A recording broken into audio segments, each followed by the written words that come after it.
home plate collision rule.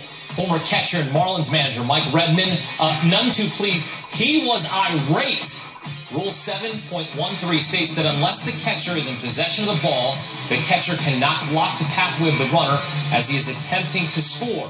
If, in the judgment of the umpire, the catcher without possession of the ball blocks the pathway of the runner, the umpire shall call or signal the runner safe. The rule was put into place to protect the catcher. Some would argue it's hurting the game. Here's the play from last night's game that had Mike Redmond in a fit of rage. 8th inning, Red down 1-0, Todd Frazier flies out to Giancarlos Stanton. Jeff Mathis tags Zach Kozar, inning-ending double play, right? Play was reviewed. Mathis to plate before he has the ball. Only for a brief moment here, he's receiving the ball. And Mike Winter says, nope, he's safe. Call's overturned. We're tied at 1. Mike Redmond. By the way, the replay was 6 minutes, 10 seconds. Longest replay review thus far. Kick some dirt, take off your hat, untuck your jersey. He's mad. And this is why he's mad. Because later in the inning, Ryan Ludwig singles to center. That scores 2. Reds win it 3-1. Here's Mike Redmond, fired up. We've got some grinders, some battlers out there in this clubhouse. To look them in the face and say we just lost a game on a technicality is absolute. I'm so pissed. Like I said, man, I played this game for a long time. I've given this game everything I've had. As a player, as a manager, what a joke. What a joke.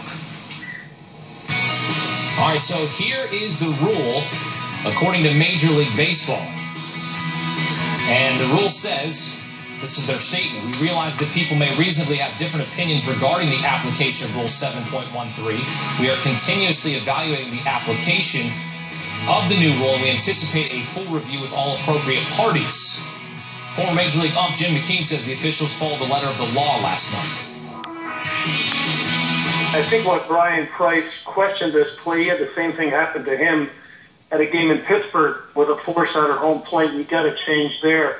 And, you know, if you look at this play, according to the rule, and, you know, is he blocking the runner's pathway to the plate without the ball? The answer is yes. Now, does that make the rule and common sense correct? I'm not sure. And that was according to the review. And unless the catcher is in possession of the ball and he can't block the plate or the pathway of the runner, and that's exactly what happened on this play. The problem is, Jay, the runner was up by 3 feet. I mean, there wasn't even a play. There was never going to be contact. There was never going to be anything.